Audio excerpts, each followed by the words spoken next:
The hammering of a fist against the door feels like a nail being pounded into my head. Once, twice, 3 times, I let out a long, annoyed breath and bear it while pressing my eyelids shut, fervently hoping for whoever it is to just go away.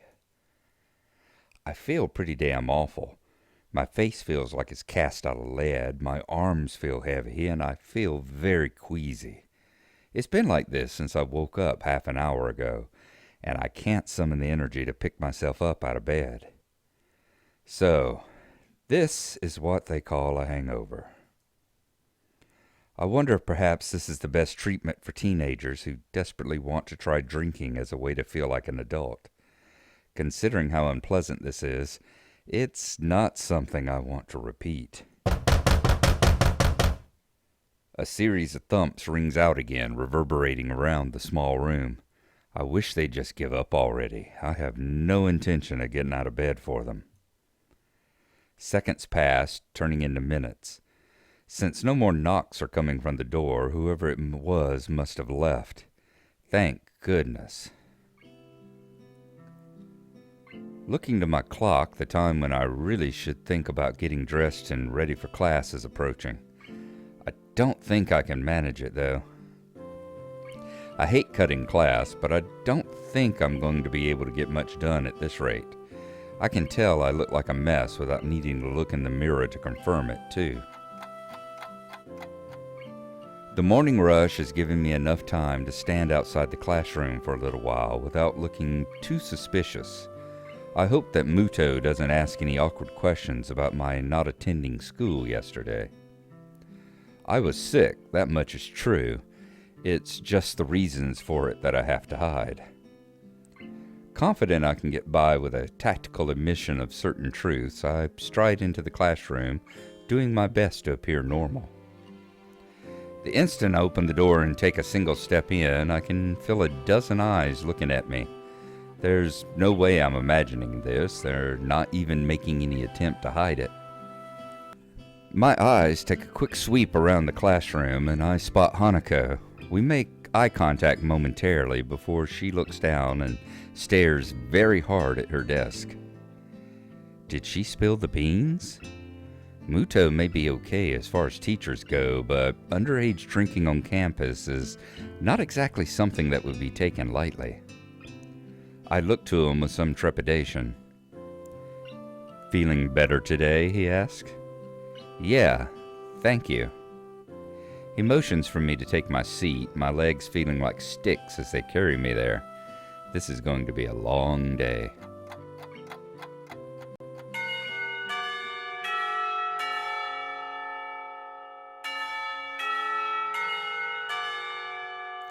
As soon as the lunch bell rings, I'm on my way to Hanako's desk to ask her what's going on. "Hanako, did you tell?" She looks up at me and shakes her head. That's a big relief. "It's just," she starts. "Just?" "Well, hello there, Hee-chan. It's nice to see you again today." I grimace and turn towards the unmistakable voice coming from behind me. That was way too upbeat a tone of voice to feel comfortable, even for Misha. Misha's happy smile is nothing out of the usual. Shizune's, though, is a very bad sign. The one she wears has become notched into my brain as her "I have got you 7 ways from Sunday" smile. "Hi, Shizune. Misha, you look happy to see me." Shizune signs. "Not feeling well yesterday, Hee-chan?" No, I wasn't, but I'm feeling better now at least." She continues. "That's good to know, Hee-chan." Why do I get the feeling that Shizune is leading me into a trap? "You sound like you're not being completely serious," I say. "Oh no, Hee-chan. We're genuinely pleased that you're all better now." She continues. She is positively overflowing with happiness. There's only one reason why she would be like this. Oh no. In fact, we were quite worried about you. After all, you, Hanako, and Lily were all absent from class on the same day. Yep, she's got us so thoroughly that all I can do is sigh in defeat. I guess you have your own theories about this, I say. Could you just kinda not tell anyone? It's a bit late for that, Hee-chan. I suppose she's right, considering the looks I got as I entered class. Still, things only seem to be at the level of vague suspicion rather than outright accusation, so we'll probably be fine. Hanako's face sinks a little further. Such attention is troublesome enough for me, let alone for her. Going by Shizune and Misha's reactions, I think they noticed this as well. Shizune signs. The only reason why we're giving you such a hard time is that you ignored us yesterday morning. Yesterday morning? It takes a while to recollect what happened then, given the haze induced by the generally awful state I was in at the time. Oh, right, the knocking. That was you two? Shizune signs. It was, and you left us there for ages after we'd taken all the effort of coming to your dormitory early in the morning. Sorry, I was having a problem with nausea? A problem with nausea, I say. They're not buying it. I can't blame them. Shizune's head drops in resignation before she reaches into her pocket. Something white and yellow can be seen sticking out a little, and as she pulls it out, it turns out to be an envelope with very bright decorations on it. Since she points it toward me, I duly take it. This is what we were trying so hard to give you, Hee-chan. You don't check your... I tune out the sound of Misha's voice as my eyes register what's written on the envelope. Iwanako. I stare at the envelope for a moment before suddenly remembering that there are people around me.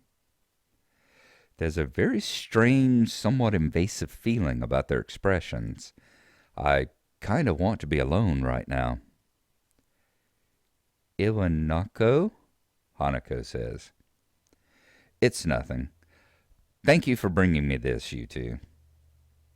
I should think so, after what we went through to get it to you. I step back and say my goodbyes. Misha theatrically pouts even as I go out the door, but Shizune and Hanako remain very visibly curious about my reaction. I hope they won't interrogate me on this later. The smell of the gardens is, as always, a very pleasant sensation. Some of the most visible signs of how well-funded this school is, aside from its sheer size, are the expanse and condition of the grounds. A good number of students can be seen eating lunch, chatting, and playing on the bright green lawns. Even some of the staff is enjoying the summer here, keeping watch over the students and idly walking along the long concrete paths. I'd never seen a sight like this in my home city.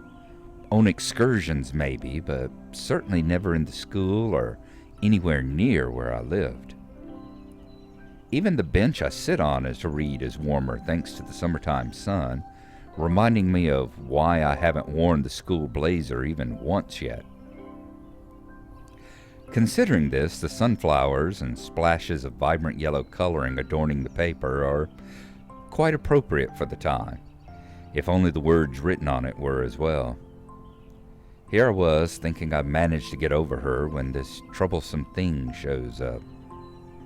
Her handwriting looks vaguely familiar at best, and only now that I see it again, I remember that she used to write in a pink pen a lot. She was always very girly, for lack of a better term. But she was also quite fragile. I never knew if I liked this aspect of her or not, though with the arrival of this letter, that question seems to have become largely moot. The letter begins with not much more than an update on the state of things going on in her life. My old class had a good start to the school year. Many are anxious about the exams that will be coming up in the future, etc. But it ends on a very personal, if brief, note. It feels a bit like she wrote most of the letter just to try and soften the blow from the ending. I wanted to somehow express my feelings, but the right words didn't come to me. I couldn't say anything to comfort you. I am really sorry for not being able to support you when it mattered the most, even though I like you so much. At least now, finally, I can be more honest. If I could go back to those quiet days in February and March, I'd tell you to not give up on yourself. That's what I would say. Maybe you wouldn't have drifted so far away if I just said something. I hope you've managed to get back on your feet on your own. Now that the distance between us is also physical, it also feels more final somehow. I wonder if we will meet again. Perhaps it's for the best if we don't. Still, if you would like to correspond with me, by all means write me back. I'd very much like to hear about your new school and how you're doing. I wish you all the best. Sincerely, Hanako. And so, that's that. Our relationship is over. Nice, neat, and tidy, with no ambiguity. I hadn't held on to any illusions that it could ever begin anew. The last time she visited me, neither of us said a thing except for the one word she said as she left for the last time. Goodbye. Be that as it may, this feels more final. The capstone on an experiment that both of us tried and failed at. A loud shout draws my eyes away from the letter. It's just some students horsing around, with one of the students standing nearby coming over to talk to them. Are you okay? A tentative voice comes from my side. For a moment I assume it to be Hanako, but it's actually Yuko. Oh, hello Yuko. I thought you'd be in the library. She gives a cheerful smile, one quite fitting the atmosphere, and flourishes the empty wrapper of a roll in her hand. She must have someone else covering for her while she grabs something to eat. It reminds me that I haven't had anything to eat yet. I don't feel hungry, though, and skipping one lunch won't hurt. Mind if I sit here? Sure, go ahead. I quickly slide the letter back into its envelope, slipping it inside my bag propped against the side of the bench as Yuko takes a seat. She drops the wrapper into a bin beside us. Without much else to do, I lean back and take what enjoyment I can from the sun, silently reflecting on the letter. The lush lawns, the clear blue skies, everything looks so different from the way it did back then. Even the school's surroundings, from the hill it's on to the woods around it, are completely opposite to the urban scenery I remember. Maybe this is what it's like to feel homesick. Then again, it's not an outright bad sensation. The feel of the area around Yamaku, while very different, is also nice. I think I could get used to it. Hey, Hisao. Yeah? You didn't answer my question from before. I wasn't going to say anything, but you still look troubled. If you don't want to say anything, though, that's okay. I don't mind at all. So sorry for asking something strange like that. I don't mind. It's just, I got a letter from someone I knew before I came to Yamaku. It made me think about some things. I thought I'd managed to get over most of the problems that my accident caused, but now I'm not really so sure. I kinda wish I'd never seen it. I don't think that's good, Hisao. When my boyfriend left me, he did so very suddenly and never let me know why. At first I was depressed about it, but I decided to forgive him. You forgave him? Couldn't he at least have talked properly with you about it? He was always one of those people that found it difficult to come close to others. In the end, I decided that I fell in love with him for a reason. He was a good person, and I think that if I had been in his position, I would probably have found it just as hard to try and talk to him. I don't really see the connection to the letter I got. I mean that, how should I put this? It must have been very hard for that person to send that letter, and if they did that, I think they must have thought very hard about exactly what to say. Iwanako managed to write this letter and bring a final close to our relationship, something that I'd never managed to do. Whereas here I am trying to protect and help Hanako as best I can, especially with Lily leaving for a while, and I'm not even able to deal with my own problems. Does that make sense? Yuko asked me. She's taken my non-response and furrowed brow as doubt. She really reads faces too much, just like a certain other person. Yeah, I tell her, that makes sense. The letter was just kind of a shock, really. I think I tried to fool myself into thinking that my life reset when I came to Yamaku, but now I'm suddenly aware that it didn't. I'm at a bit of a loss about how to deal with these feelings. I think that's something I really can't help you with. Sorry. It's fine. I think being able to talk with you helped me get things sorted out a bit better in my head, so thank you anyway. She nods and smiles sweetly. Yuko is a nice girl, so it's a shame she's so highly strung so often. The school bell ringing out startles us both. I was supposed to be back before the bell. Oops. She jumps off the bench and almost races off without a second word, but turns on her heel as she remembers she was talking to me just now. I'll see you later, Hisao. Cheer up, okay? I'll try to. Thanks, Yuko. With a quick bow, Yuko takes her leave and begins her rush to the library. Her flight catches the curious eyes of a few passing students who are unenthusiastically trudging back to their classes after their fun. Reluctantly standing from the bench, I dust myself off and join them. Even while I walk through the gardens back to the main building, the thought of the letter in my bag doesn't stray far from my mind.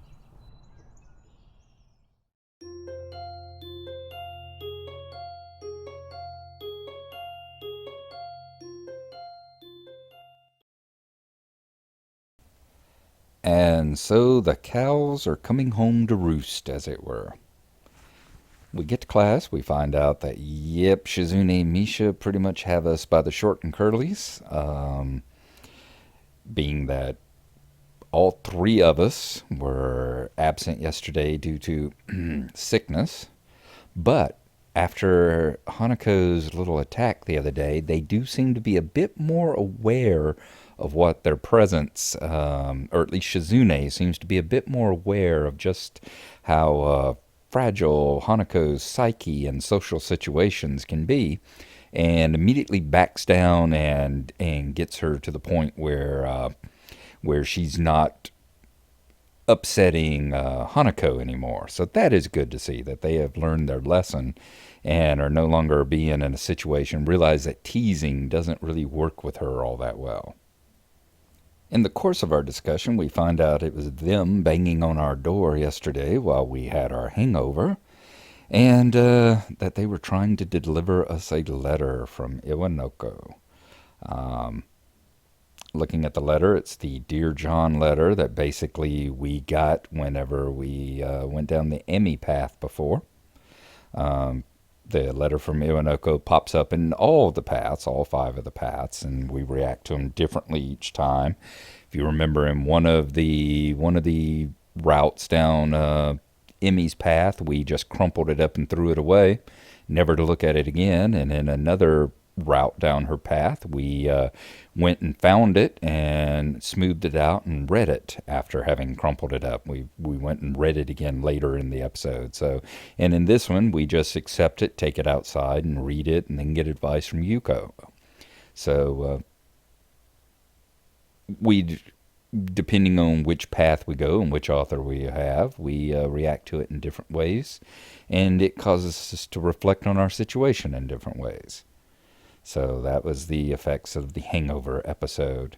It's a bit of a short one again. The next episode will be much longer, kind of like the last time. We've got a big episode coming up where we find out what exactly Lily has planned for Friday night, or I think it's Friday night, and we go on that little adventure. I can't promise the next episode will be up tomorrow. It might take a day or two to get up with the Valentine's weekend, and in the interest of it being Valentine's and the whole romance situation going on in this Let's Read, I do have to do things for my sweetie for Valentine's coming up this weekend, and also the day after that, it's my son's birthday. So I'm going to be tied up. Can't say I can get a lot of gaming done in the next 2 days, but hopefully you won't have to wait too long before we find out what Lily's little adventure is.